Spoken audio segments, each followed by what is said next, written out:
মনে নাই? কারণ কাদাই তো হয় না, কান্না আসে না, তো চোখ বেয়ে পানি নামে না। কিন্তু আল্লাহর কাছে দুই ফোঁটা পানি সবচেয়ে বেশি প্রিয়।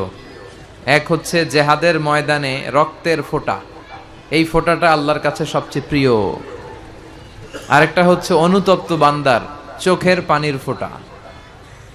দোয়া কবুল হওয়ার সবচেয়ে গুরুত্বপূর্ণ মাধ্যম হচ্ছে কান্না করা। কি করা? বিষ্ণু ঈসা ইসলামের জীবনে কোনো গুনাহ হয়েছে?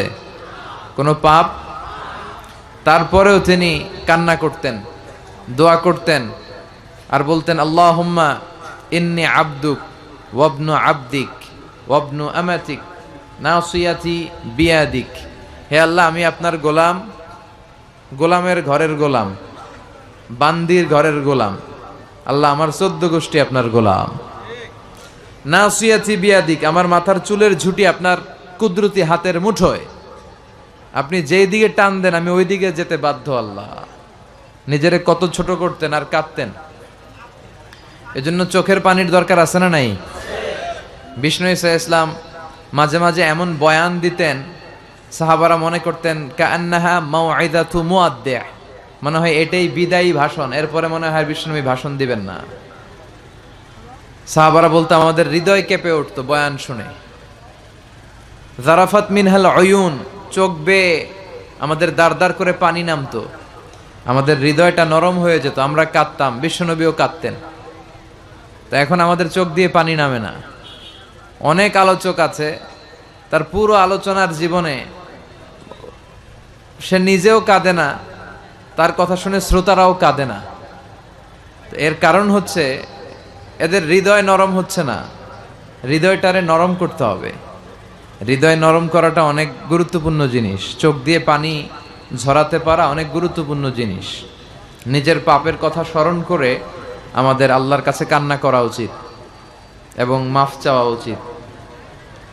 চোখের পানি ছেড়ে যখন আপনি ক্ষমা চাইতে পারবেন, তওবা করতে পারবেন, ওই তওবা কবুল হয়ে যাবে। ঠিক কি না? আমরা পাপ করি নাই জীবনে, কোনো অন্যায় করি নাই, আমরা এরকম কেউ আছি? চকরিয়ার ভাইয়েরা কথা বলেন, কেউ আছি?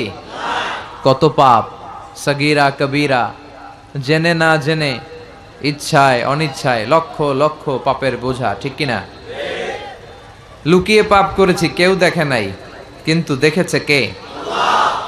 পৃথিবী না জানুক আমি তো জানি, আমি কি পাপ করেছি হায়। পৃথিবী না জানুক আমি তো জানি, আমি কি পাপ করেছি হায়। আমার পাপের করলে বিচার, বাঁচার আমার নাই উপায়। দয়াময় প্রভু মাফ করো আমায়, মাফ করো আমায়। পড়েন আমিন। আমার পাপের খবর কেউ জানে না, জানে কে? আল্লাহ। এজন্য জিকির বলতে বোঝা যাবে না এটা যে শুধু লা ইলাহা ইল্লাল্লাহ এভাবে সবাই মিলে পড়লাম এটাই জিকির না, এটাও একটা জিকির। কিন্তু সবচেয়ে বড় জিকির হচ্ছে সালাত। সবচেয়ে বড় জিকির কি? সালাত। আপনি যদি সালাত আদায় করেন তার মানে আপনি জিকির করছেন প্রতিদিন।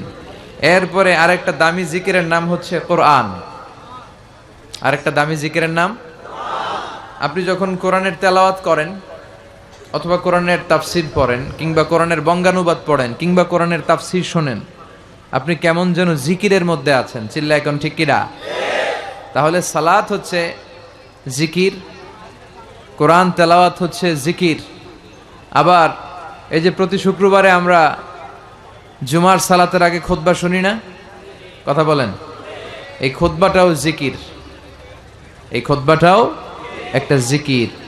এজন্য জিকির বলতে আমরা যেন শুধু লা ইলাহা ইল্লাল্লাহ এগুলোকেই না বুঝি। আমরা আল্লাহর স্মরণে ভালো ভালো যা করি সবটাই জিকির। আর সবচাইতে শ্রেষ্ঠ জিকির হচ্ছে লা ইলাহা ইল্লাল্লাহ। মান ক্বালা লা ইলাহা ইল্লাল্লাহ মুখলিসান মিন কলবিহি দাখালাল জান্নাহ। যে ইখলাসের সাথে, সিনসিয়ারিটির সাথে, একনিষ্ঠতার সাথে একবার পড়বে লা ইলাহা ইল্লাল্লাহ, বিষ্ণু বললেন he will enter the paradise, সে অবশ্যই জান্নাতে প্রবেশ করবে। তার মানে আমল না করেও জান্নাতে ঢোকা যায়, কিন্তু ঈমান থাকা চাই। কথা বুঝতে পেরেছেন? আপনার ঈমান যদি ঠিক থাকে তাহলে আপনার পাপ কাজের কারণে আপনি শাস্তিপ্রাপ্ত হয়ে কোনো না কোনো দিন জান্নাতে ঢুকবেন। ইনশাল্লাহ পড়বেন না? আমরা জান্নাতে যেতে চাই তো। আমাদের আদি পিতা আদম আলাইহিস সালাম থাকতো কোথায়? আমাদের আদি মাতা হাওয়া আলাইহিস সালাম থাকতো কোথায়? তো বাপ মা থাকতো জান্নাতে, আমরা থাকবো কই? কথা বলেন। ওয়া ওয়ালিদিউ ওয়া মা ওয়ালাদ, বাবার বাড়ি যেখানে পোলার বাড়িও সেখানে। একটা সার্টেন পিরিয়ডের জন্য আমরা এসেছি, আমরা আবার জান্নাতে যাব ইনশাল্লাহ পড়েন। এখানে আমরা যেমনি একত্রিত হলাম, আল্লাহ জান্নাতেও যেন আমরা একত্রিত হতে পারি, তুমি তৌফিক দাও। লা ইয়াস্তাবি আসহাবুন নার ওয়া আসহাবুল জান্নাহ, আসহাবুল জান্নাতি হুমুল Faizun. The people of paradise and the people of Jahannam, they are not equal. The people of paradise gained the ultimate success in life and hereafter. যারা জান্নাতি আর যারা জাহান্নামী তারা কখনো সমান হতে পারে না। যারা জান্নাতি তারা সফল, তারা সফল। এখন আমরা কই যাব, জান্নাতে না জাহান্নামে? আল্লাহ আমাদের সবাইকে জান্নাতেও তুমি একত্রিত করে দিও। আজকের মাহফিলটারে আমাদের নাজাতের ওসিলা বানাও। আমরা যেন আমাদের এই সময়গুলোরে কাজে লাগাতে পারি, তুমি তৌফিক দাও। অনেক গুরুত্বপূর্ণ একটা টাইমে আমরা বসেছি, মাগরিবের সালাতের পরে, এশার সালাতের আগে। আমাদের জীবনের সময়গুলো অনেক দামি। এই যে আপনারা যোগ বিয়োগ দিয়ে সময় বের করে আজকে তাফসির মাহফিলের জন্য এসেছেন, এই সময়টাকে যেন আমরা কাজে লাগাতে পারি, আমরা যেন কিছু শিখতে পারি, ঠিক কিনা? তাফসির মাহফিলে আমরা এক একজন এক এক উদ্দেশ্যে যাই। কেউ যাই হুজুরের দেখে আসি, একটু সবসময় ইউটিউবে দেখি। হ্যাঁ, কই দেখেন? ইউটিউবে দেখছেন কে কে? দেখি। ঠিক আছে, হাত নামান। তো এই ভালো জিনিস দেখেন, হ্যাঁ, এগুলোর পাশাপাশি আবার কুছ কুছ হোতা হ্যায়, এগুলো দেখেন না? এগুলো দেখবেন? নাচানাচের অনুষ্ঠান দেখবেন? জি বাংলা, স্টার জলসা, কিরণমালা, এগুলো দেখা যাবে? এগুলো দেশের 12টা বাজায় দিছে, চিল্লা এখন, ঠিক কিনা? আছে না নাই? ছোট্ট ছোট্ট বাচ্চা এখন ক্লাস 4-এ পড়ে, 5-এ পড়ে, তো ক্লাসের ভিতরে ভাগ করে নেয় কে কার। তো এইটা আমার, ওইটা তোর, মানে কে কার প্রেমিক প্রেমিকা, এগুলো ভাগ করে। পরে কোন ক্লাসে? ক্লাস 4-এ 5-এ। তো এই যে ইচড়ে পাকা ছেলে পেলেগুলো এত আগে এই সমস্ত বুঝতে শুরু করেছে। তারপর এখন আবার আরেকটা পরিভাষা আছে, সবাই বলে বয়ফ্রেন্ড আর গার্লফ্রেন্ড। আছে না নাই? চকরিয়াতে আলহামদুলিল্লাহ এগুলো ঢুকে নাই? তোমাদেরও আছে? এগুলো করা যাবে না চকরিয়ার যুবক ভাইয়েরা, এগুলো করা যাবে না। বিবাহ বহির্ভূত যে কোনো ধরনের সম্পর্ককে, এই জাতীয় এই লাভ রিলেশন, এই অ্যাফেয়ারগুলোকে হারাম করে দিয়েছে কে? আল্লাহ। এগুলো ভালো কিছু বয়ে আনে না, খারাপ ছাড়া। চিল্লায় বলেন ঠিক কিনা?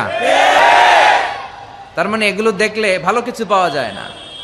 শাশুড়ি বউয়ের মধ্যে কেমন করে ঝগড়া লাগাতে হয়, আছে না নাই? হিন্দি সিনেমার মধ্যে এগুলো পাওয়া যায়। অবৈধ সম্পর্ক, ঘরে স্ত্রী রেখে পরকিয়া কিভাবে করতে হয়, এগুলো আছে না নাই?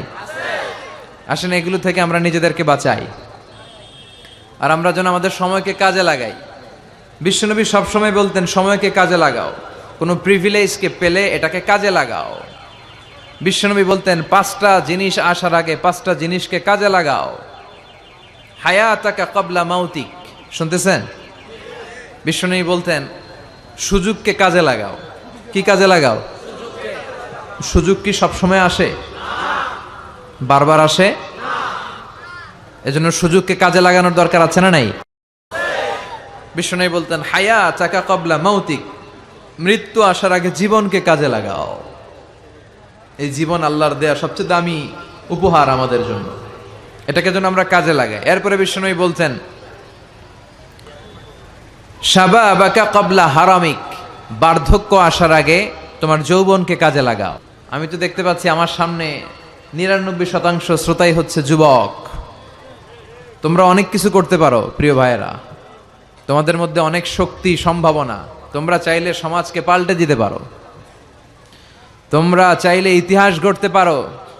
এই পৃথিবীতে ভালো ভালো যাই হয়েছে সব করেছে তোমাদের মতো তাগড়া ইয়াংরা, যুবকেরা। চিল্লায় বলো ঠিক কিনা? এজন্য বিষ্ণু বলতেন শাবাবাকা ক্বাবলা হারামিক, বার্ধক্য আসার আগে তোমাদের এই যে শক্তি, রক্ত গরম, এটার ইসলামের পক্ষে কাজে লাগাও। কোন দলের পিছনে ঘুরো, কাদেরকে নেতা মানো, কোথায় যে স্লোগান দাও, কোথায় যে সময় কাটাও, একটু চিন্তা করার দরকার আছে না নাই? তোমার জীবনের সবচেয়ে মাহেন্দ্র ক্ষণ এটা। কয়েক বছর পরে এই শক্তিটা থাকবে না। এখন যারা মুরব্বী তারাও একসময় যুবক ছিল নাকি? তারা ছোটবেলা থেকেই মুরব্বী? তারাও যুবক ছিল, তাদের গায়ে অনেক শক্তি ছিল। এজন্য এই সময়টা অল্প কিছু দিনের জন্য। রং ধরা যৌবন জং ধরে শেষ, থাকবে না। সময়ের আবর্তনে, কালের বিবর্তনে এই কুচকুচে কালো দাড়ি একদিন সাদা হয়ে যাবে, তাই না? এজন্য এই যৌবনটার জন্য আমরা কাজে লাগাই। এখনই আমাদের কাজ করার সময়, এখনই ছোটার সময়, এখনই দৌড়ানোর সময়।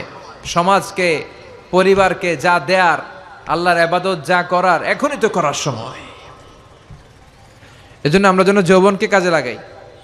3 নম্বরে বিষ্ণু বলেছেন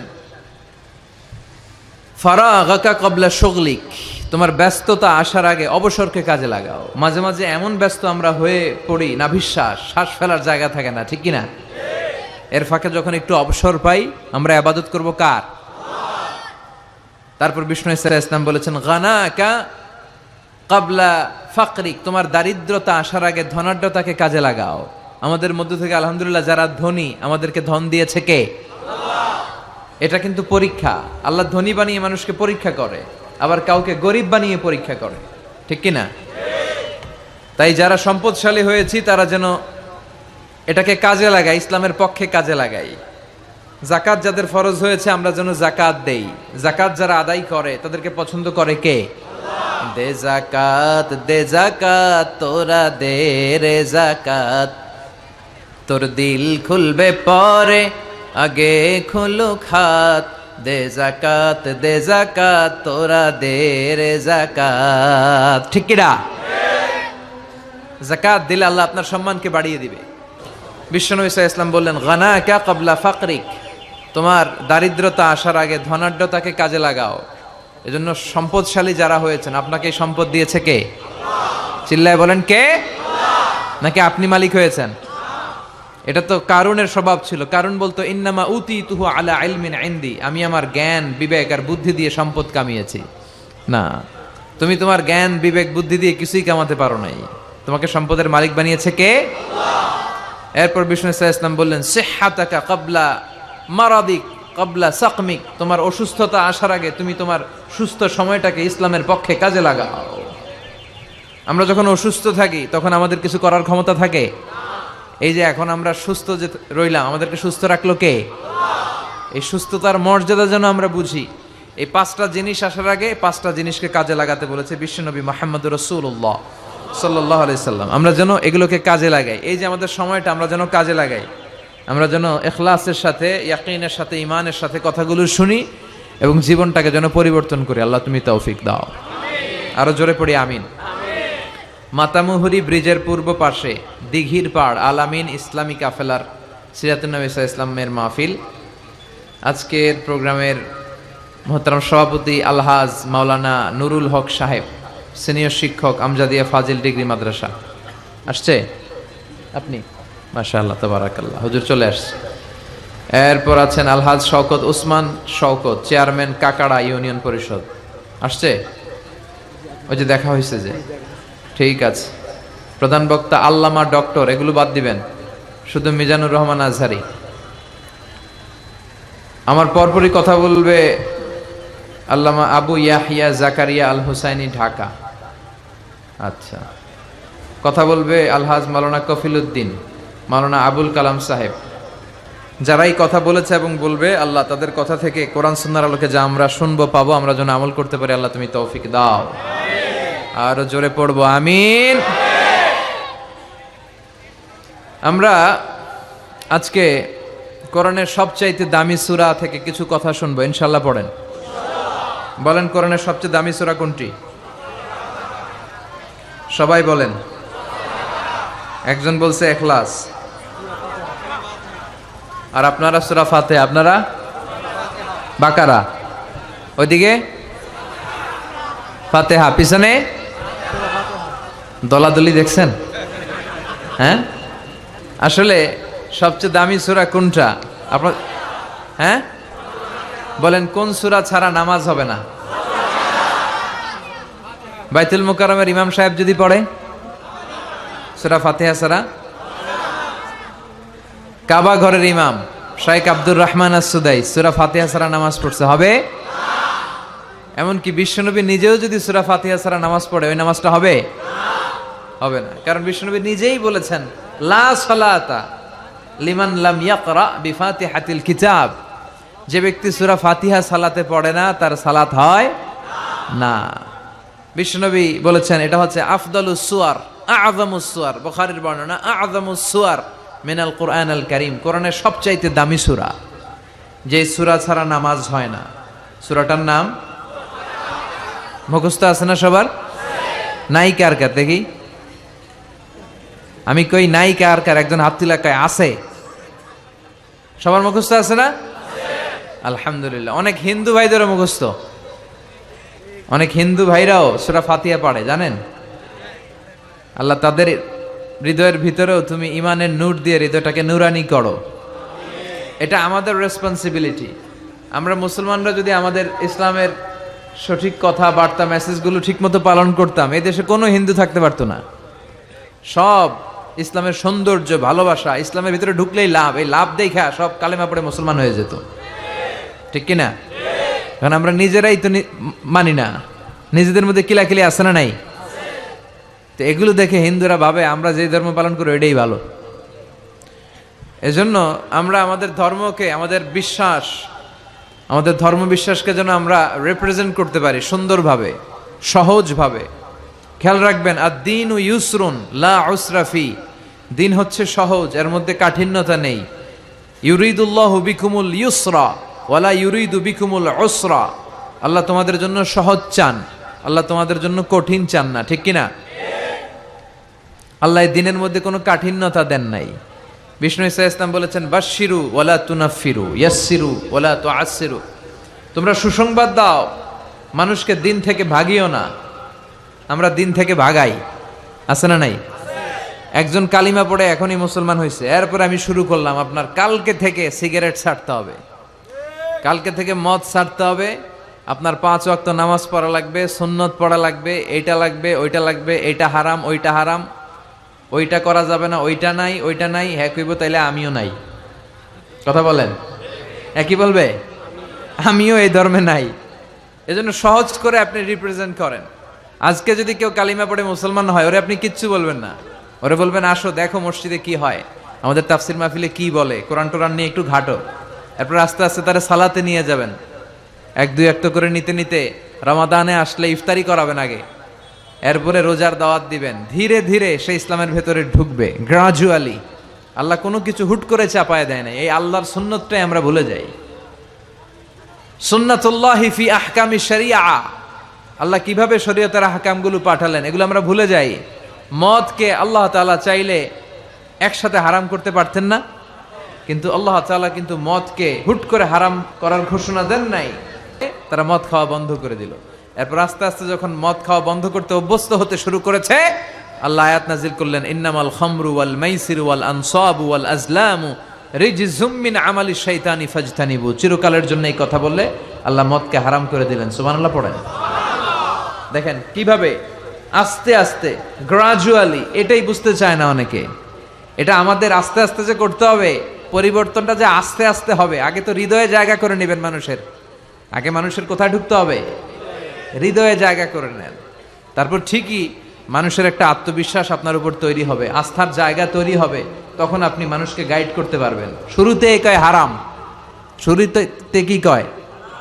হারাম। মানুষকে ভয় দেখায়, বিশ্বনবী নিষেধ করেছেন ভয় দেখাবা না, খবরদার। বাশশিরু, সুসংবাদ দাও, জান্নাতের সুসংবাদ দাও, ক্ষমার সুসংবাদ দাও।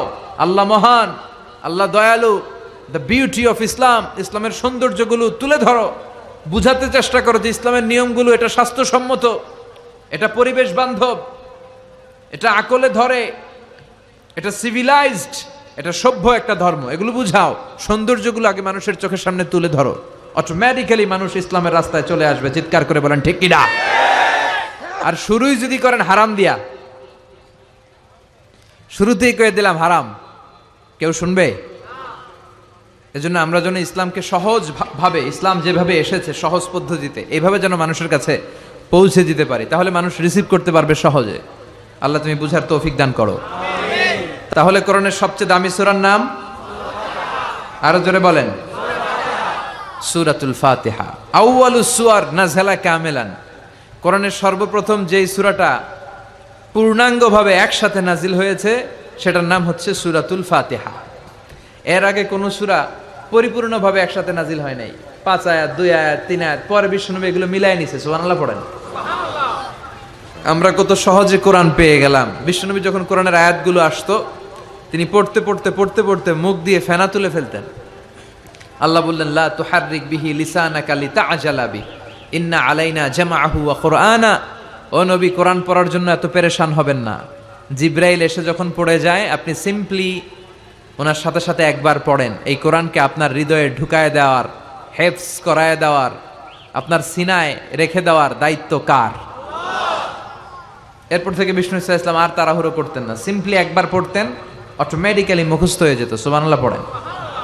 তাহলে কোরআনের সবচেয়ে দামি সূরার নাম, সবাই বলেন কি নাম?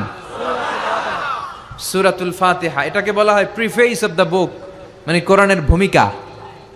হ্যাঁ, introductory chapter of the holy Quran, কোরআনের প্রারম্ভিক চ্যাপ্টার, যেই চ্যাপ্টার দিয়ে আল্লাহ এই কোরআনটাকে শুরু করেছেন। কোরআনে মোট চ্যাপ্টার কয়টা? 114টা। চ্যাপ্টার কয়টা? 114টা। কোরআনটা খুললেই সর্বপ্রথম যে চ্যাপ্টারটা পড়ে, যে সূরাটা পড়ে, সূরাটার নাম সূরাতুল ফাতিহা। আবার বিষ্ণু বলেছেন এই সূরাতুল ফাতিহা হচ্ছে এই আল কোরআন আল কারীমের মা। সুবহানাল্লাহ কইবেন না? উম্মুল কিতাব, উম্মুন মানে মা, কেন্দ্রবিন্দু। পুরো কোরআনে আল্লাহ যা বলেছে সূরাতুল ফাতিহার 7 আয়াতের ভেতরে আল্লাহ সংক্ষেপে তা বলেছে। তার মানে পুরো কোরআনকে যদি আপনি সংক্ষিপ্ত করে দেন, সেটা সূরা ফাতিহা হয়ে যায়। আর সূরা ফাতিহাকে যদি আপনি ব্যাখ্যা করতে শুরু করেন, তাহলে পুরো কোরআন হয়ে যায়। সুবহানাল্লাহ বাড়িতে গিয়ে বললেন।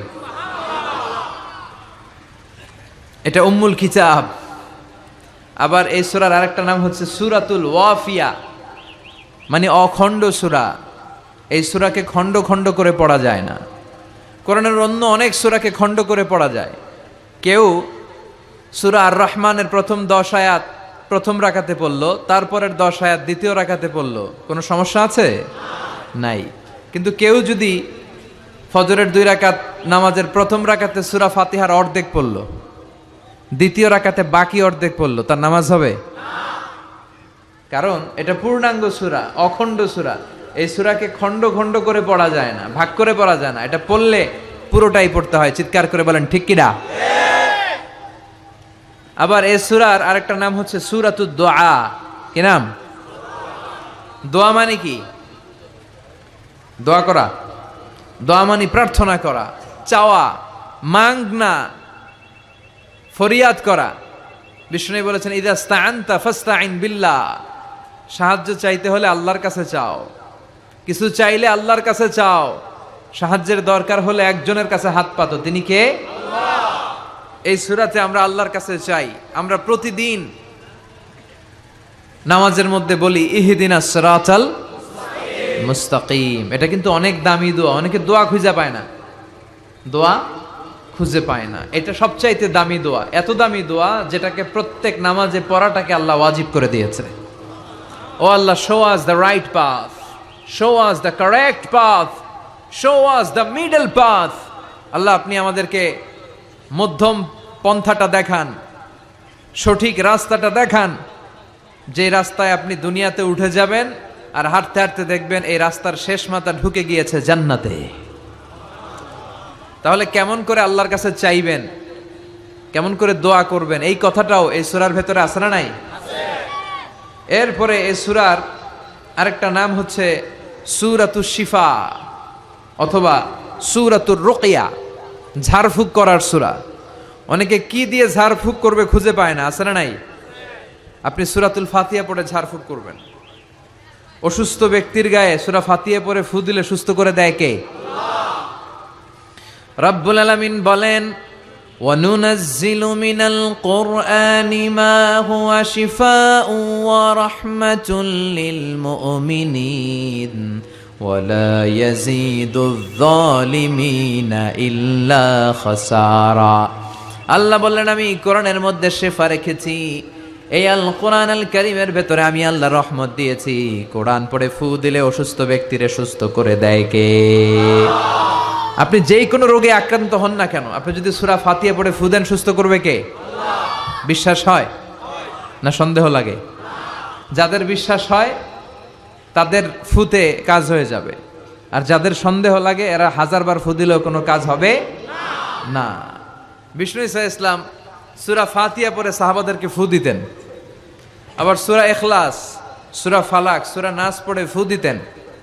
মা আয়েশা যখন অসুস্থ হতেন আর এসে যখন বিষ্ণু ঈসা ইসলামের কাছে বলতেন, ইয়া রাসূলুল্লাহ আমি অসুস্থ, আপনি আমার জন্য দোয়া করেন, বিষ্ণু ঈসা ইসলাম মা আয়েশাকে সূরাতুল ইখলাস, সূরাতুল ফালাক আর সূরাতুন নাস পড়ে হাতের মধ্যে ফু দিতে বলতেন, আর বলতেন এই হাতে ফু দিয়ে তুমি হাতটা মাথা থেকে পা পর্যন্ত মাসে করো, তোমার সুস্থ করে দিবে কে? আল্লাহ। এটার বলে তিন কুল, কুল আস-সালাসা। কি বলে? তিন কুল, সূরাতুল ইখলাস, সূরাতুল ফালাক আর একটা সূরাতুন নাস। এগুলো পড়ে ফু দিবেন, অসুস্থ ব্যক্তি সুস্থ হয়ে যাবে।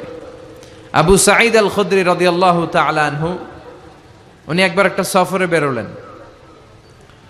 উনি সফরের মধ্যে দেখলেন আরবের কিছু গোত্রের লোক এক পাশে দাঁড়িয়ে আছে, আর সবাই মিলে একজন লোককে মন্ত্র পড়ে ফু দিচ্ছে। তিনি বললেন, কি হয়েছে তোমাদের? তারা বলল, আমাদের নেতাকে সাপে কামড় দিয়েছে, বিষাক্ত সাপ, এত ভেনোমাস স্নেক, এটা আমাদের এই সর্দারকে আর বাঁচানো সম্ভব না, সে সাপের কামড়ে বিষাক্ত হয়ে এখনই মারা যাবে। আল্লাহ রাসূলের সাহাবী বললেন, তোমরা কি করতেছো? সবাই বলল, আমাদের যার যত মন্ত্র জানা আছে ফু দিচ্ছি। লোকজন পড়তেছে, সুমন্তর সু কালিকুত্তার গু, এরকম এই দেশে পড়ে না? হ্যাঁ, তো এগুলোতে কেউ সুস্থ হয়? কথা বলেন। আল্লাহ রাসূলের সাহাবী বললেন, কোনো মন্ত্রতন্ত্রে কাজ হবে না, আমার কাছে এমন এক জিনিস জানা আছে যেটা পড়ে আমি ফু দিব, সুস্থ করে দিবে কে? আল্লাহ। আবু সাঈদ আল খুদরি রাদিয়াল্লাহু তাআলা আনহু গেলেন, সবাইকে সরিয়ে তিনি সূরা ফাতিহা পড়লেন। উনি এর আগে জীবনে কখনো রুকিয়া করে না, এই ঝাড়ফুঁক করে না, এই প্রথম অন টেস্ট। কি করতেছে? অন টেস্ট করতেছে। উনি সূরা ফাতিহা পড়ে ফু দেওয়ার সাথে সাথে মুহূর্তের মধ্যে অসুস্থ ব্যক্তিটা সুস্থ হয়ে যায়। এবার সাহাবীদেরকে অনেকগুলো ছাগল দেয়া হলো। শুরুতে চুক্তি ছিল যে আমাদেরকে অনেকগুলো ছাগল দিতে হবে, কোনো বর্ণনায় এসেছে 30টি, কোনো বর্ণনায় তার চেয়েও বেশি। এবার সাহাবারা ছাগল নিয়ে ফিরে আসতেছেন, পথিমধ্যে প্রচণ্ড ক্ষুধা লেগেছে, কয়েকটা ছাগল জবাই করে সবাই খেলেন। এরপর মদিনায় ফিরে আসলেন, সবাই বলল, যে কোরআন দিয়ে ফু দিয়ে যে ছাগল আনলাম, আবার ছাগলের গোশতও খাইলাম, এটা জায়েজ হয়েছে কিনা বিশ্বনবীর মাসালা জিজ্ঞেস করার দরকার আছে না নাই? সবাই মদিনাতে যে বিশ্বনবীর মাসালা জিজ্ঞেস করতে লাগলো, ইয়া রাসূলুল্লাহ, আমরা কোরআন দিয়ে রুকিয়া করেছি, ঝাড়ফুঁক করেছি, তার বিনিময়ে 30টা ছাগলও নিয়েছি, এখন কি করব বলেন? বিশ্বনবী বললেন, কিছু করা লাগবে না, আরো খাও, খাও, কোনো সমস্যা নাই, কারণ তোমরা কোরআনের দাম বাড়ায় দিছো, এটা জায়েজ হয়েছে। আর তোমরা ভাগ বটোয়ারা করে ছাগল নেওয়ার পরে ছাগলের গোশত কিছু থাকলে আমারও দিও। সুবহানাল্লাহ পড়বেন না? সূরাতুল ফাতিহা, এটাকে বলে সূরাতুর রুকিয়া, সূরাতুশ শিফা। পৃথিবীর অনেক দেশে, মুসলিম দেশে, ওখানে আমি দেখেছি রুকিয়া সেন্টার আছে। কি সেন্টার? আর আমগো দেশে আছে কবিরাজির সেন্টার। কথা কন, আমগো দেশে কি সেন্টার? কবিরাজির সেন্টার। আপনাদের চকরিয়া আছে? কি দিয়ে করে এগুলা? হ্যাঁ, গাছের পাতা টাতা, হ্যাঁ, গাছের ঔষধি গুণ সমৃদ্ধ বনাজি যেই গাছ আছে ওগুলোর ভেতর থেকে শিফা নেওয়া যাবে, সমস্যা নাই। কিন্তু ব্যাঙের ঠ্যাং, টিকটিকির লেজ আছে না নাই? এগুলো দিয়ে মন্ত্রতন্ত্র পরে তাবিজ দেয়, এগুলো নেওয়া যাবে? তাবিজ ঝুলানো শিরক, তাবিজ ঝুলানো শিরক। কোরআনের আয়াত দিয়ে তাবিজ দিলে কি হবে? ইখতিলাফ আছে। কেউ বলেছে কোরআনের আয়াত দিয়ে হলে জায়েজ, কিন্তু শক্ত যে মতামতটা, অথেন্টিক যেই অপিনিয়ন, সেটা হচ্ছে না, আপনি তাবিজ ঝুলাবেন না, কারণ বিশ্বনবী ঝুলায় নাই, আপনি রুকিয়া করবেন। তো পৃথিবীর অনেক দেশে তাদের ওখানে আছে রুকিয়া সেন্টার, আমগো দেশে আছে কবিরাজ সেন্টার। এগুলো না করে আপনারা রুকিয়া সেন্টার করবেন। বিশ্বনবীর শিখানো যতগুলো পদ্ধতি আছে সবগুলোর ভেতরে বরকত আছে না নাই?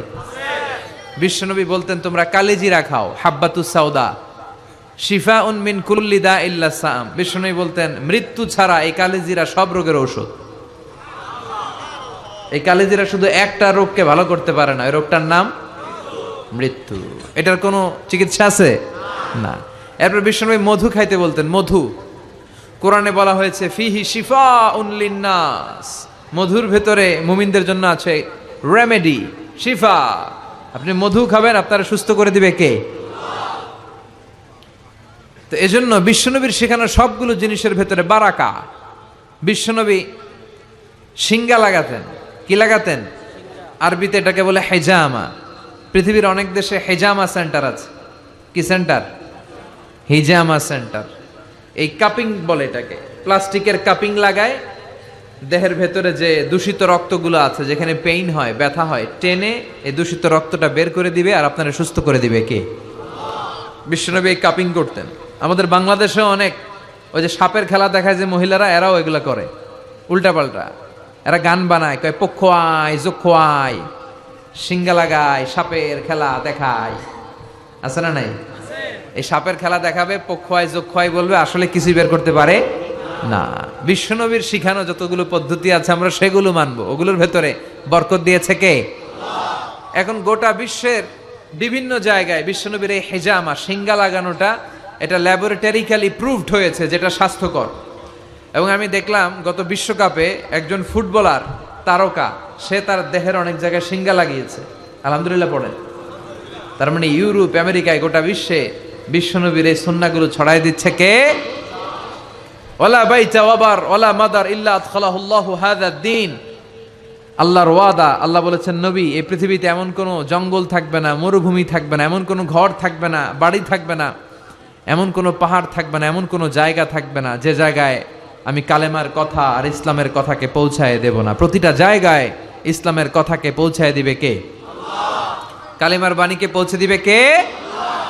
তাহলে অসুস্থ হলে কোন সূরা পড়ে ফু দিবেন? কথা বলেন। হুজুরের কাছে গেলে হুজুর এটা পড়েই ফু দেয়। আমাদের কাছে আসলে আমরা কি বানায় বানায় কিছু পড়তে পারবো না? আমরাও সূরা ফাতিহা পড়েই ফু দেই।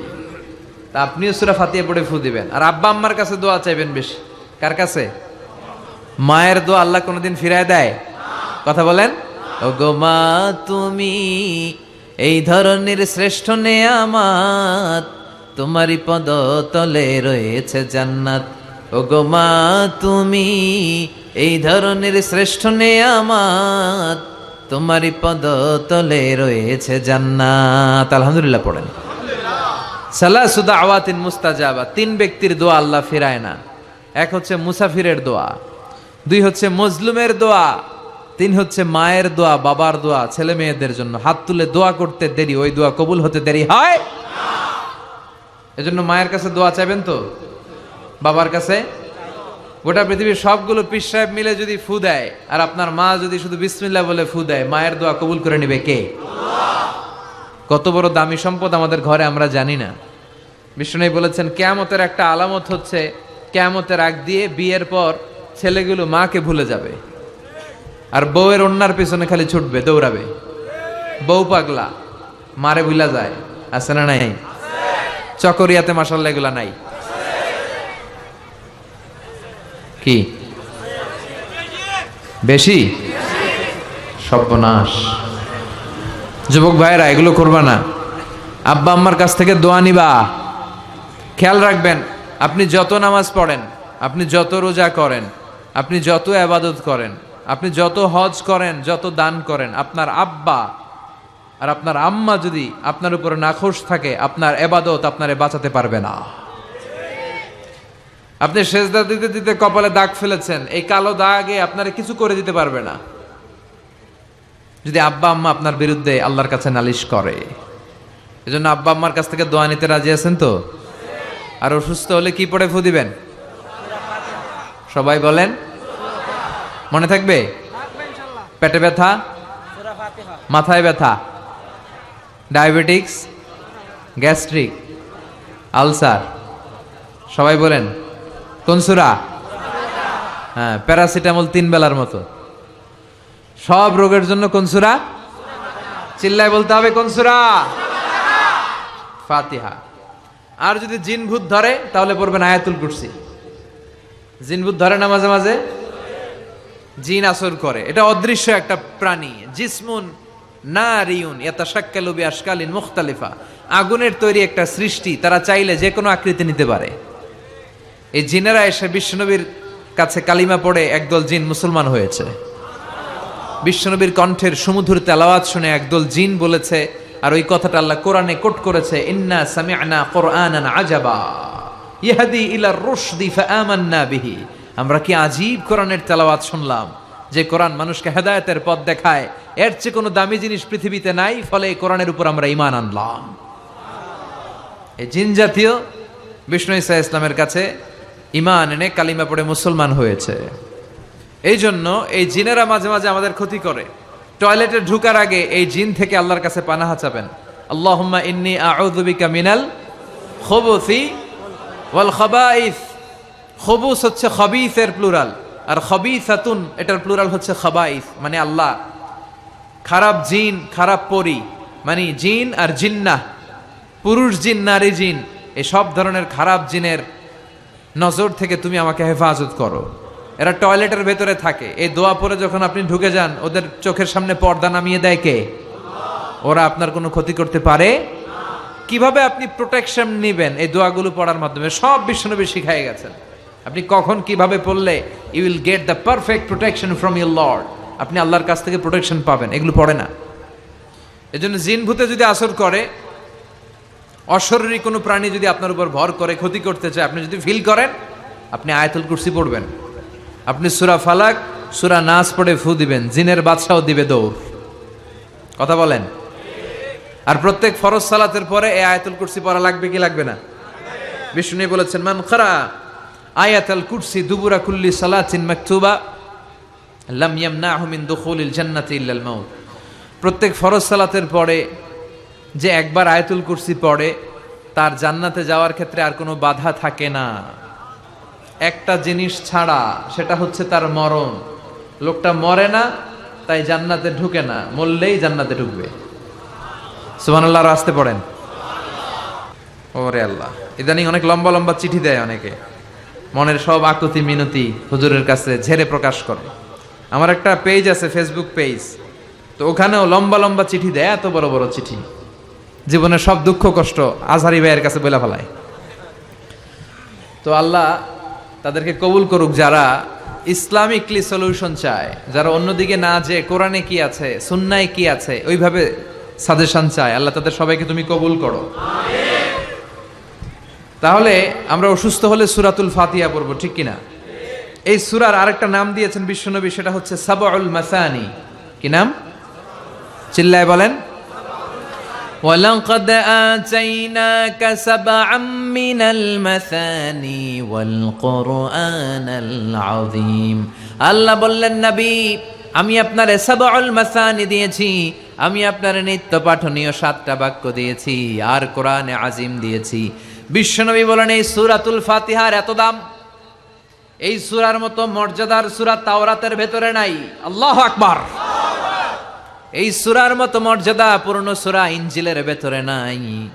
এই সূরার মতো দামি সূরা সুহুফে ইব্রাহিম ও মুসার ভেতরে নাই, ইনজিলের ভেতরে নাই, তাওরাতের মধ্যে নাই, কোন কিতাবের ভেতরে নাই। এই সূরার নাম হলো সূরাতুল ফাতিহা।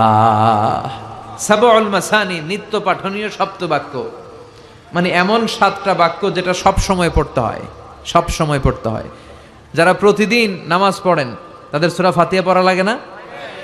শুধু ফরজ নামাজগুলা যারা পড়ে 5 ওয়াক্তের শুধু ফরজ, তাদের কমপক্ষে এই সূরা ফাতিহাটা 17 বার পড়া লাগে। কয়বার? আর যারা সুন্নাত সহ পড়ে তাদের কমপক্ষে 32 বার পড়া লাগে। কয়বার? 32 বার। তাহলে যার বয়স 60 বা 70, ছোটবেলা থেকেই উনি যদি নামাজি লোক হয়, তাহলে উনি উনার জীবনে সূরা ফাতিহা কয় কোটি বার পড়ছে, ওনার হিসাব আছে? কথা বলেন। আমরাও জীবনে কত লক্ষ লক্ষ বার সূরা ফাতিহা নামাজে তেলাওয়াত করছি, কারো কোনো হিসাব জানা আছে? এত লক্ষ বার সূরা ফাতিহা পড়ার পরেও কোনোদিন কি মনে হয়েছে যে সূরাটা পুরান পুরান লাগে? হ্যাঁ, একটা গান যদি আপনি 10 বার শোনেন, হ্যাঁ 20 বার শোনেন, 100 বার শোনেন, 1000 বার, আর ভাল লাগবে? কিন্তু লক্ষ লক্ষ কোটি কোটি বার সূরা ফাতিহা পড়ার পরেও কোনোদিন কি আপনার মনে প্রশ্ন জেগেছে কি রে এই সূরাটা আর ভাল লাগে না, পুরান পুরান লাগে, আজকে আর এই সূরা পড়ুন না, কুল হুয়াল্লাহ দিয়ে নামাজ শুরু করুন? কথা বলেন। এভাবে কখনো কোরআনকে পুরাতন মনে হয়? এটা কোরআনের মুআজিজা। চিৎকার করে বলেন ঠিক কি না? এজন্য রাব্বুল আলামিন বলেন, ওয়ালাকাদ আতাইনাকা সাবআম মিনাল মাসানি ওয়াল কুরআনাল আযীম। ও নবী, আমি আপনার নিত্য পাঠনীয় সপ্তবাক্য দিয়েছি, যে এই 7টা বাক্য প্রতিদিন নামাজে পড়তে হয়। আলহামদুলিল্লাহ পড়েন। তার মানে আমরা বুঝলাম এই সূরার আয়াত সংখ্যা 7টি। চিল্লায় বলতে হবে কয়টি? 7টি। এই সূরাটাকে আল্লাহ কেমন যেন একটা মানপত্রের মতো বানিয়েছেন। আমাদের কোনো প্রোগ্রামে যদি প্রধানমন্ত্রী আসে, এমপি আসে, আমরা তাদেরকে স্মারকলিপি বা মানপত্র দেই না? এই মানপত্রের শুরুতে আমরা এমপি সাহেবের, মন্ত্রী সাহেবের প্রশংসা করি। কি করি? প্রথমে প্রশংসা করি, এরপরে নিজেদের পরিচয় দেই যে আমরা কারা, আর সবশেষে আমরা আমাদের দাবি দাওয়া পেশ করি। ঠিক কিনা? এই সূরার ভেতরে আল্লাহ তাআলা 3 ভাগে সূরাটাকে ভাগ করেছেন। প্রথমে আল্লাহ বলছেন আমার প্রশংসা তোমরা করবে, যেমন মন্ত্রীর প্রশংসা তোমরা যেমনি করো, শুরুতে আমার প্রশংসা করে নিবে। এরপরে তোমরা কারা, তোমাদের পরিচয় আমার কাছে দিবে, আর সবশেষে তোমাদের কি দাবি দেওয়া, কি দরকার, কি চাহিদা আমার কাছে বলবে, আমি পূরণ করে দেব। ঠিক কিনা? আমাদের মনের চাহিদা পূরণ করে দিতে পারে কে? কেউ যেটা দেয় না, দেয় কে? আমাদের যার যা লাগবে সবও যদি দিয়ে দেয়, আল্লাহর কোনো কমতি হবে? আল্লাহ বলে, লাউ আন্না আউওয়ালাকুম ওয়া আখিরাকুম ওয়া ইনসাকুম ওয়া জিন্নাকুম কামু আলা সাঈদিন ওয়াহিদ। পৃথিবীর সব মানুষগুলো একসাথে দাঁড়িয়ে যদি আল্লাহর কাছে চায়, আল্লাহ এটা দাও, ওইটা দাও, এটা লাগবে, ওইটা লাগবে, চাহিদার কথাগুলো যদি বলে বেড়ায়, আর আল্লাহ একটার পর একটা তাদের চাহিদা যদি পূরণ করে দেয়, সবাইকে যার যা মনে চায় সবও যদি দিয়ে দেয়, আল্লাহ বলে আমি আল্লাহর ধনভাণ্ডারের 1 ইঞ্চিও কমবে না। এজন্য কেউ যেটা দেয় না, দেয় কে? আল্লাহ দেয়। তার মানে এই সূরার শুরুতে কেমন করে আল্লাহর প্রশংসা করব আল্লাহ সেটা শিখালেন, তারপরে কেমন করে আমরা আমাদের পরিচয় আল্লাহর কাছে তুলে ধরবো সেটা শেখালেন, আর সব শেষে নিজেদের দাবি দাওয়া আল্লাহর কাছে কেমন করে পেশ করব সেটাও শিখালেন। ঠিক কিনা? পড়েন আউযু বিল্লাহি মিনাশ শাইতানির রাজীম, বিসমিল্লাহির রহমানির রহিম, আলহামদুলিল্লাহি রাব্বিল আলামিন, আর রহমানির রহিম, মালিকি ইয়াউমিদ্দিন। পড়েন আল্লাহু আকবার। আল্লাহ শুরু করলেন কেমন করে আমরা আল্লাহর প্রশংসা করব। আল্লাহ বললেন এভাবে কর, প্রত্যেক নামাজের শুরুতে বল আলহামদুলিল্লাহি রাব্বিল আলামিন। সকল প্রশংসার মালিক, এই দুনিয়ার বুকে যত ধরনের প্রশংসা হতে পারে সব প্রশংসার মালিক কে? হামদুন মানে প্রশংসা, হামদুন মানে প্রশংসা। আর হামদুনের সাথে যদি আলিফ লাম লাগানো হয় তাহলে অর্থ হয়ে যায় সকল প্রশংসা। আওয়াজ করে বলেন হামদুন মানে। আর যদি আলিফ লাম লাগায় দেন তাহলে অর্থ হয় সকল প্রশংসা। প্রশংসা যত ধরনের হতে পারে, যত ডিজাইনের হতে পারে, যত স্টাইলের হতে পারে, যত কিসিমের হতে পারে, সকল প্রশংসার মালিক কে? আল্লাহ। প্রশংসা হয় সুন্দরের, প্রশংসা হয় কার? যেটা অসুন্দর, কুৎসিত, খারাপ দেখা যায় ওইটার প্রশংসা হয়? প্রশংসা হয় কিসের? আর সবচেয়ে সুন্দর কে? চিল্লায় বলেন কে? দুনিয়া সুন্দর, মানুষ সুন্দর, আসমান সুন্দর, জমিন সুন্দর, সুন্দরে সুন্দরে পাল্লা। জানি না কত সুন্দর তুমি আল্লাহ, জানি না কত সুন্দর তুমি আল্লাহ। দুনিয়া সুন্দর, মানুষ সুন্দর, আসমান সুন্দর, জমিন সুন্দর, সুন্দরে সুন্দরে পাল্লা। জানি না কত সুন্দর তুমি আল্লাহ, জানি না কত সুন্দর তুমি আল্লাহ। সুবহানাল্লাহ পড়েন। আল্লাহর চাইতে সুন্দর কেউ আছে? কিন্তু আল্লাহর সৌন্দর্য আমরা কেউ দেখেছি? কিন্তু আমরা জান্নাতে গেলে অবশ্যই দেখবো। চিল্লায় কোন ঠিক কিনা? আল্লাহ বললেন উজুহু ইয়াউমা ইযিন নাযিরা ইলা রাব্বিহা নাযিরা। সেদিন তোমাদের চেহারাগুলো আলোকোজ্জ্বল হয়ে আল্লাহর দিকে তাকায় থাকবা। আবার বিশ্বনবী বললেন ইন্নাকুম সাতারাউনা রাব্বাকুম আয়ানান কামা তারাউনা হাযাল কামার। এই যে পূর্ণিমার চাঁদটা তোমরা দুই চোখ দিয়ে চাক্ষুষ যেমনি দেখো, জান্নাতে ঢুকলে আল্লাহরও ঠিক তেমনি দেখতে পাবা। আল্লাহ জান্নাতীদেরকে ডেকে বলবেন ও জান্নাতীরা, এই কোরআনে আমি নাজ নেয়ামতের যা বলেছিলাম সব বুঝে পাইছো? সব জান্নাতীরা বলবে আল্লাহ সব বুঝে পাইছি। এক জান্নাতি হাত তুলে বলবে আল্লাহ পাই নাই। সবাই কয়ে পাইছি, একজন কি কয়? আল্লাহ বলবেন সবাই বলল পেয়েছে, তুমি বললা পাও নাই, তাহলে তুমি বলো তুমি কি পাও নাই। ওই জান্নাতি বলবে আল্লাহ আমরা আপনারে পাই নাই। আল্লাহ আপনারাই তো পাই নাই, কারণ এত কিছু পাইছি আপনারে তো পাই নাই, আপনারে দেখি নাই তো। আল্লাহ বলবেন তাই, আমারে দেখতে মনে চায়, ঠিক আছে, কারণ জান্নাতীরা যাই চাবে তাই পাবে। তো তোমরা যখন আমারে দেখতে চাইছো আমি ওই দেখাও দেবো। চিল্লায় এখন ঠিক কিনা? আল্লাহ তখন বিশাল কনফারেন্স রুম করবেন। ওই রুমের ভেতরে, ওই হলের ভিতরে আল্লাহ সবাইকে বসার সুযোগ দিবেন জান্নাতীদেরকে, এবং সেখানে আল্লাহ তাআলা নিজের সৌন্দর্য, নিজের নূরের তাজাল্লি জান্নাতীদের কাছে প্রকাশ করে দিবেন। সব জান্নাতীরা বসবে। বসার পর আল্লাহ নূরের তাজাল্লি সামান্য এক মুহূর্তের জন্য জান্নাতীদেরকে দেখাবেন। একটা মুহূর্ত, লম্বা সময়ের জন্য নয়। সবাই বসবে বিশ্বনবী সবার সামনে, তারপরে নবীরা, সিদ্দিকিন, শুহাদা, সালেহিন, এরপরে আমরা যারা জান্নাতে যাওয়ার সুযোগ পাবো আমরাও বসবো ইনশাআল্লাহ। পড়েন। বসা লাগবে না? যাওয়া লাগবে না? আল্লাহরে দেখা লাগবে না? সবাই বসবে। বসার পরে আল্লাহ তাআলা তখন হঠাৎ করে সাডেনলি এক মুহূর্তের জন্য নূরের ঝলকানি দেখিয়ে পর্দা নামিয়ে দিবেন। এক মুহূর্তের জন্য, লম্বা সময়ের জন্য নয়। কিন্তু জান্নাতীরা ওই এক মুহূর্তের ঝলকানি দেখে অপলক নেত্রে এরকম তাকায় থাকবে। লক্ষ লক্ষ কোটি কোটি বছর এরকম তাকায় থাকবে। কিন্তু সামনে কি আর নূরের ঝলক আছে? ওইটা আসছিল এক মুহূর্তের জন্য, তারপরেই তো নাই। কিন্তু কি যে দেখলাম, কি সুন্দর, ওইটা দেখে লক্ষ কোটি বছর শেষ হয়ে যাবে, কেটে যাবে। সুবহানাল্লাহ পড়েন। তার মানে প্রশংসা হয় সুন্দরের, আর আল্লাহর চাইতে সুন্দর মহাবিশ্বে কেউ নাই। এজন্য সকল প্রশংসার মালিক কে? বিষ্ণু বলেন ইদা মুদিহাল ফাসিক গাদিবার রব ওয়াহতাজ্জালাহুল আরশ। কোন ফাসিকের প্রশংসা করো না, কারণ ফাসিকের প্রশংসা করলে আল্লাহর আরশ কেঁপে যায়, আল্লাহ রাগান্বিত হয়ে যায়। চিল্লায় এখন ঠিক কিনা? কিন্তু আমাদের সমাজে ফাসিকের প্রশংসা আছে না নাই? ফাসিকের প্রশংসা না করলে চাকরি থাকে না, এরকম আছে না নাই? মসজিদের সভাপতি ঘুষ খায়, সুদ খায়, আছে না নাই? কিন্তু ইমাম সাহেব যদি প্রশংসা না করে, ইমাম সাহেবের চাকরি নাই। চিল্লায় এখন ঠিক কিনা? সমাজপতি, সমাজের নেতা, এদের প্রশংসা করা লাগে। ভালো হইলেও প্রশংসা করা লাগে, খারাপ হইলেও প্রশংসা করা লাগে। কিন্তু বিশ্বনবী বলেন কেউ যদি ফাসিক হয় খবরদার, তার কোনো প্রশংসা করা যাবে না। চিৎকার করে বলেন ঠিক কিনা? এজন্য আল্লাহ বললেন আলহামদুলিল্লাহি রাব্বিল আলামিন, সকল প্রশংসার মালিক হলাম আমি। এই দুনিয়ার বুকে যত ধরনের প্রশংসা হতে পারে, প্রশংসার মালিক কে? আমরা আল্লাহর প্রশংসা করে শেষ করতে পারবো? কথা বলেন।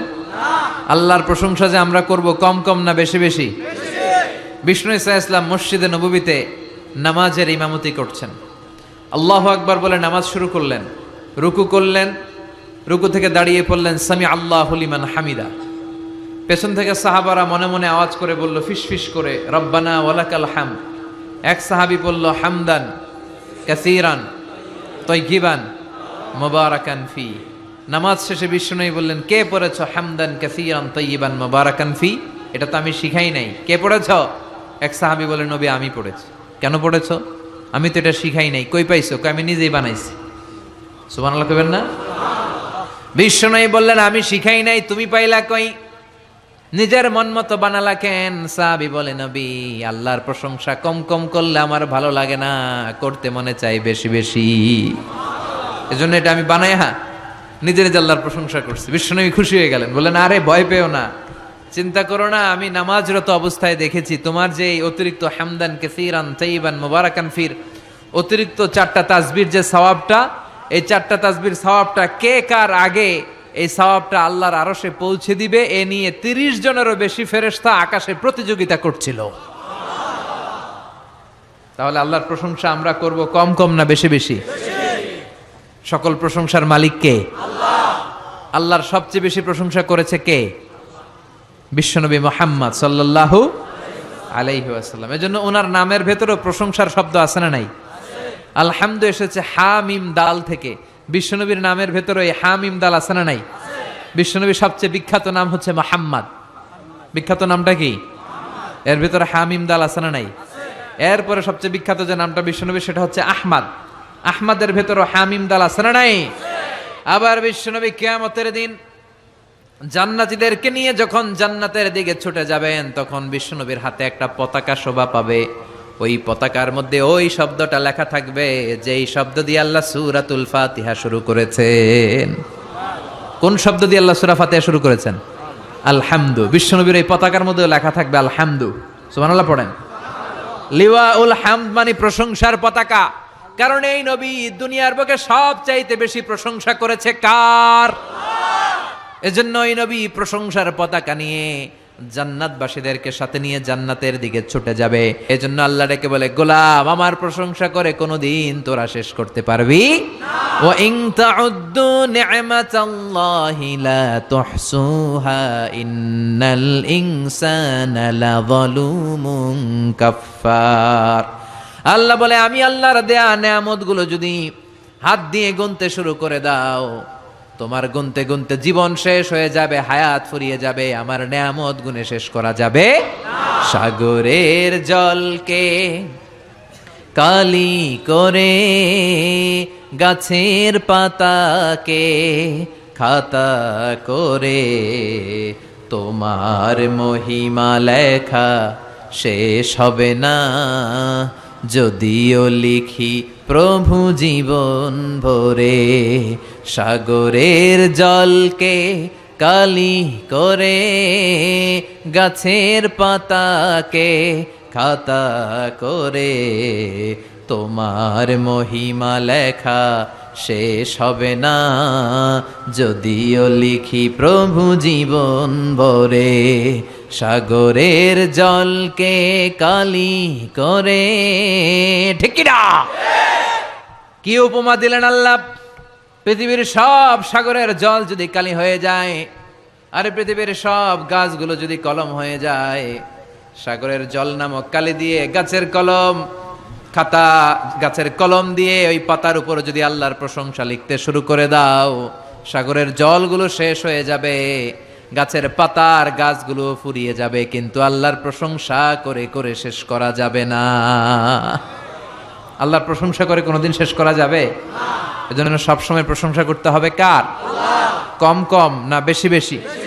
এজন্য আল্লাহ বললেন, আলহামদুলিল্লাহি রাব্বিল আলামিন। সকল প্রশংসা লিল্লাহ, আল্লাহর জন্য। কার জন্য?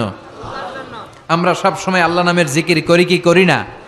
जो तो मिटाना चाहे जीवन का तृष्णा, सुबह शाम बोल बंदे कृष्णा कृष्णा कृष्णा। ওরাও ডাকে, কিন্তু ওরা ডাকে কৃষ্ণা কৃষ্ণা কৃষ্ণা, ঠিক কি না? আমরা বলি, जो तो मिटाना चाहे जीवन का जाला, सुबह शाम बोल बंदे अल्लाह अल्लाह अल्लाह, ঠিক কি না? আল্লাহর নামটা ভাল লাগে?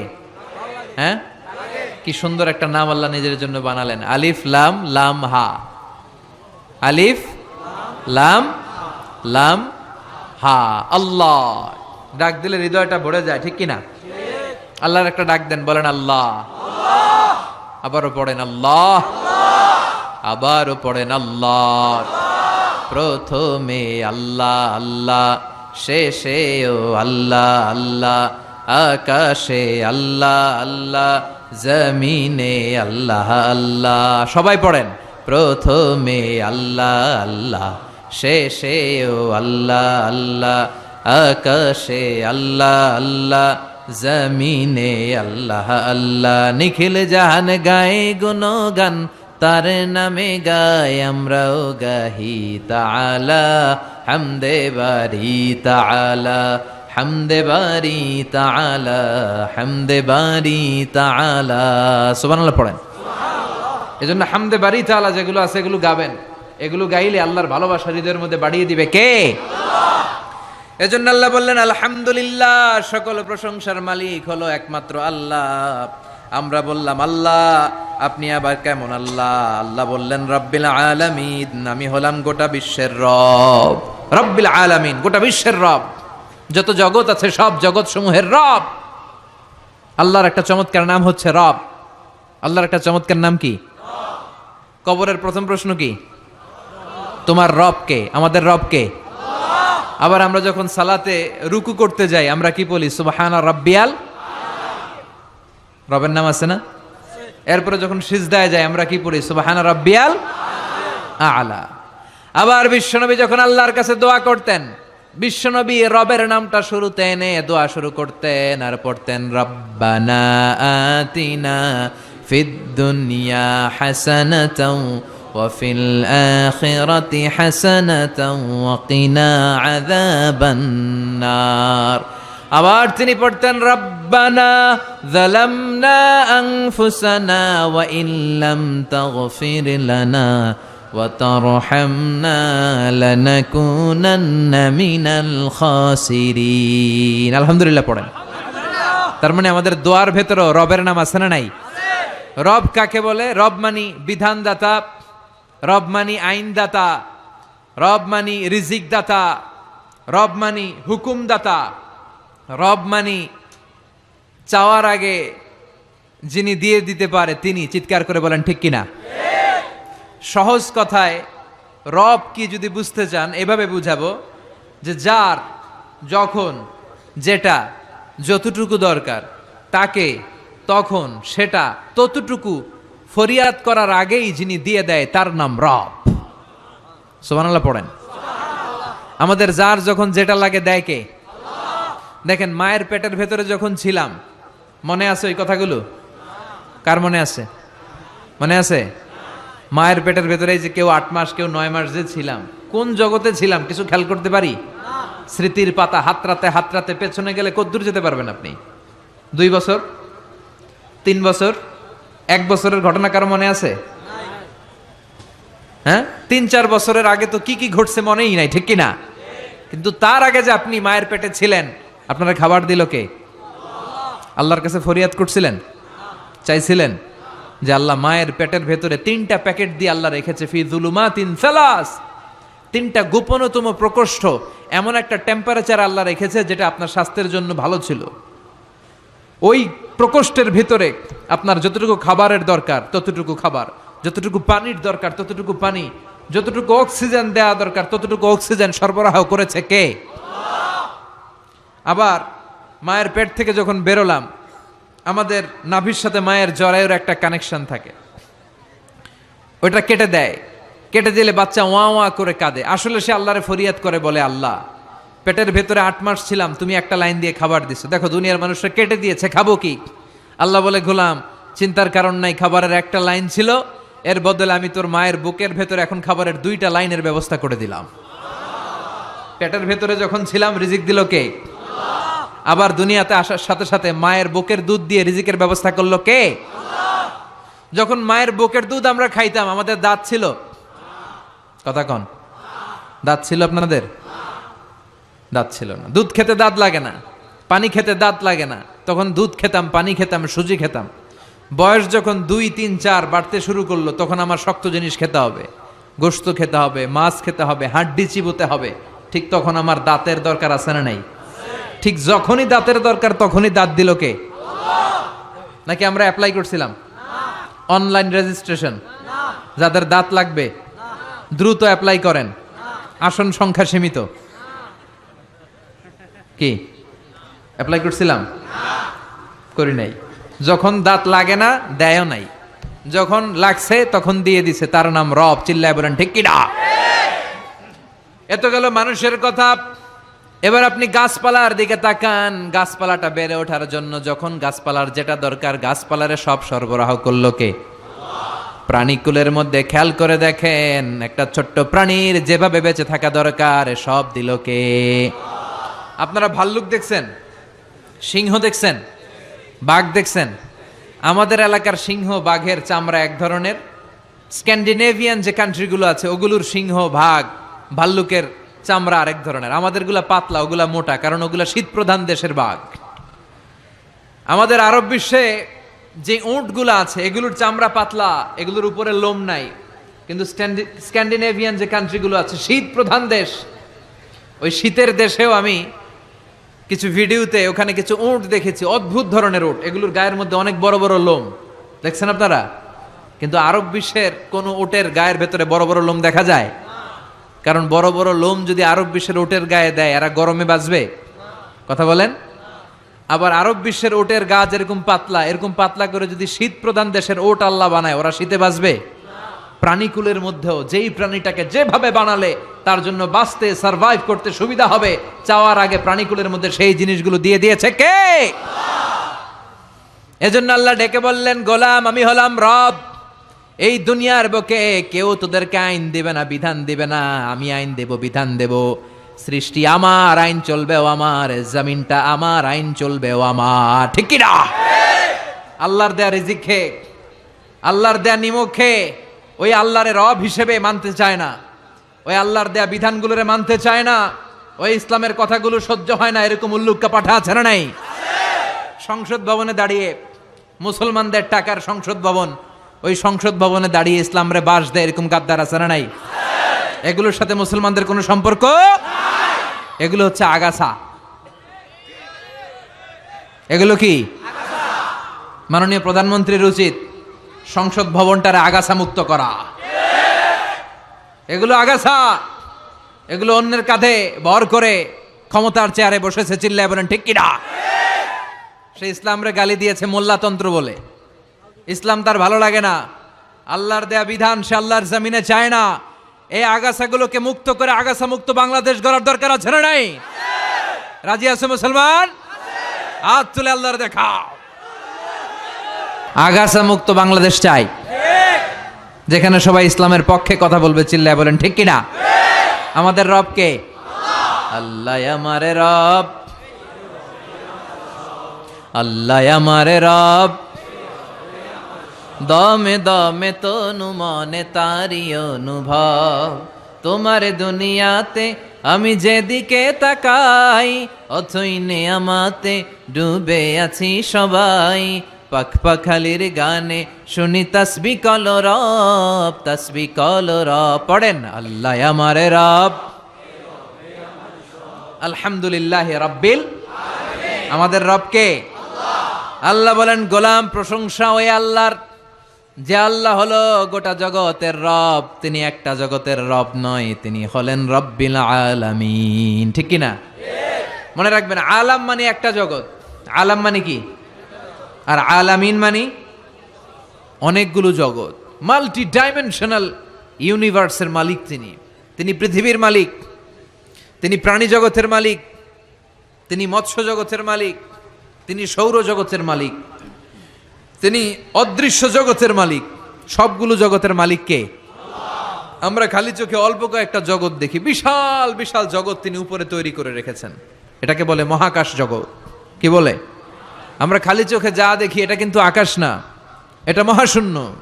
প্রথম আকাশের মহাশূন্য, তারপরে প্রথম আকাশ, এরপরে দ্বিতীয় আকাশের মহাশূন্য, তারপরে দ্বিতীয় আকাশ, তারপরে তৃতীয় আকাশের মহাশূন্য, তারপরে তৃতীয় আকাশ।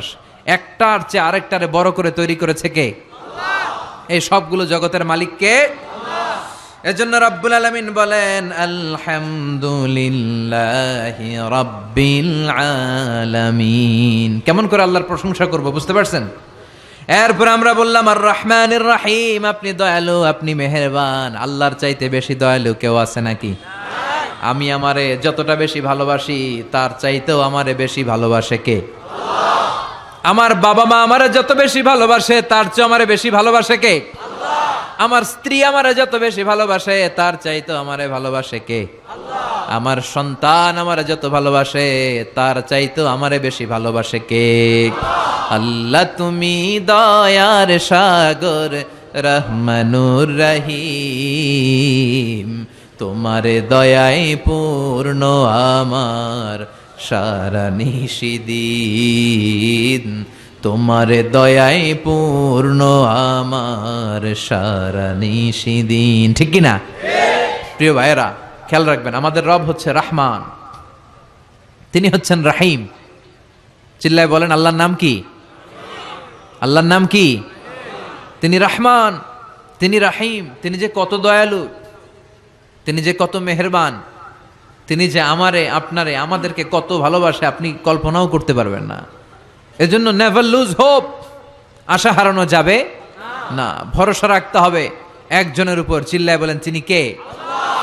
Every time you feel like you cannot go on, you feel so lost that you are so alone, don't despair and never lose hope, 'cause Allah is always by your side, inshallah, inshallah, inshallah, you will find your way, inshallah, inshallah, inshallah, you will find your way.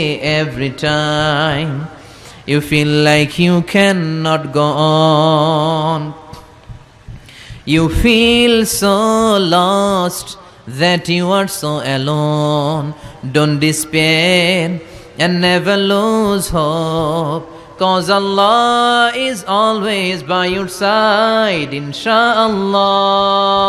পড়েন inshallah, inshallah, you will find your way. আলহামদুলিল্লাহ পড়েন। আল্লাহর উপর ভরসা লাগে?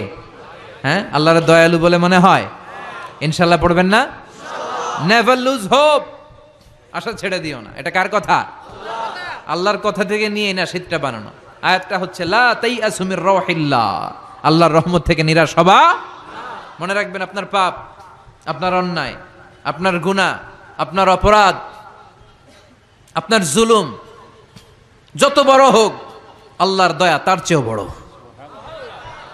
আপনার পাপ যত বিশাল হোক, তার রহমতের দরিয়া তার চাইতেও বিশাল। এজন্য আল্লাহ বললেন আমি রহমান আর রাহিম, আমি দয়ালু, আমি মেহেরবান। তারপরে আল্লাহ বললেন মালিকি ইয়াউমিদ্দিন, আমি হলাম বিচার দিবসের মালিক। কোন দিবসের? বিচার দিবসের মালিক। যে বিচার আমরা দুনিয়াতে পাই নাই, যেই বিচার দুনিয়াতে হয় নাই, ওই বিচার ওই দিন সংগঠিত করবে কে? সব বিচারের বড় বিচার সেদিন অনুষ্ঠিত হবে। চিল্লায় বলেন ঠিক কিনা? এই পৃথিবীতে এমন অনেক জুলুম অত্যাচার হয়েছে না, যেগুলোর বিচার পৃথিবীতে পাওয়া যায় নাই? কথা বলেন। এগুলোর বিচার যদি একটা সময়ে না হয়, তাহলে এটা কি আকলে ধরে? This worldly life, it will B a joke. এটা একটা জোক হবে, একটা হাসি তামাশার কথা হবে, যে যে যার মতো জুলুম করবে, অত্যাচার করবে, এগুলোর কোনো বিচার নাই। আসলে এগুলোর বিচার আছে না নাই? কথা বলেন। মালিক ইয়াউমিদ্দিন, সেই বিচার দিবসের মালিক, যেদিন কেউ কাউরে পরিচয় দিতে চাইবে না, বন্ধু বন্ধুরে চিনবে না, ভাই ভাইরে চিনবে না, পীর সাহেব মুরিদরে চিনবে না, মুরিদ পীর সাহেবরে চিনবে না, নেতা কর্মীরে চিনবে না, কর্মী নেতারা চিনবে না, ইমাম সাহেব মুসল্লি চিনবে না, মুসল্লি ইমাম চিনবে না, কেউ কাউরে চিনবে না। ওই বিচার দিবসের মালিক হলেন একজন। চিল্লায় বলেন তিনি কে? এরপর আমরা আল্লাহর কাছে নিজেদের পরিচয় দিলাম। আমরা বললাম ইয়াকা না'বুদু ওয়া ইয়াকা নাস্তাঈন, আল্লাহ শুধুমাত্র তোমার ইবাদতই আমরা করি, শুধুমাত্র তোমার কাছে সাহায্য চাই। আমরা ইবাদত করি কার? আল্লাহ। সেজদা দেই কারে? আল্লাহ। মাজারে দেয়া যাবে না? কি বলেন? মাজারও দুই একটা দিলাম, মসজিদেও দিলাম, মাজারেও দিলাম, এই ভাগাভাগি করা যাবে? আল্লাহর সাথে ভাগাভাগি চলে? আল্লাহ হচ্ছে বড় সাহেব, সব রাজার বড় রাজা, তার সাথে কোনো ভাগাভাগি চলে না। চিল্লাই কোন ঠিক কিনা? ইবাদতের পুরোটা তারে দিয়ে দিতে হবে, সেজদা দিতে হবে শুধু একটা জায়গায়, সেজদা পাওয়ার অধিকারী শুধু একজন, চিল্লাই বলতে হবে তিনি কে? আল্লাহ। এজন্য আল্লাহ বলে ইয়্যাকা না'বুদ ওয়া ইয়্যাকা নাস্তাইন। গোলাম এইভাবে বল যে আল্লাহ আমাদের ইবাদত, আমাদের সব কিছু তোমার জন্য। ইন্না সলাতি ওয়া নুসুকি ওয়া মাহইয়ায়া ওয়া মামাতি লিল্লাহি রাব্বিল আলামিন। আমার সালাত, আমার রোজা, আমার যাকাত, আমার ইবাদত সব কিছুর মালিক কে? আল্লাহ। ইবাদত করতে হবে একজনের, তিনি কে? আল্লাহ। শিরক করা যাবে? না। আল্লাহ সব গুনাহ মাফ করে, শিরকের গুনাহ মাফ করে না। কক্সবাজারে তো শিরক টিরক নাই না? আছে। চকরিয়াতে আছে। মাজার টাজার নাই? আছে। নাকি মাজারের রাজধানী? হ্যাঁ, কবর জিয়ারত করে সুন্নাহ। আমাদের রাস্তা দেখায় কে? আল্লাহ। আমরা পথ ভুলে গেলে পথ দেখায় কে? আমি যদি কোনোদিন পথ ভুলে যাই, হাতছানি দিয়ে কাছে নিও, মমতার বন্ধনে আমায় বেঁধে সব ভুল ক্ষমা করে দিও। আমি যদি কোনোদিন পথ ভুলে যাই, হাতছানি দিয়ে কাছে নিও, মমতার বন্ধনে আমায় বেঁধে সব ভুল ক্ষমা করে দিও। আওয়াজ করে পড়ে না আমিন।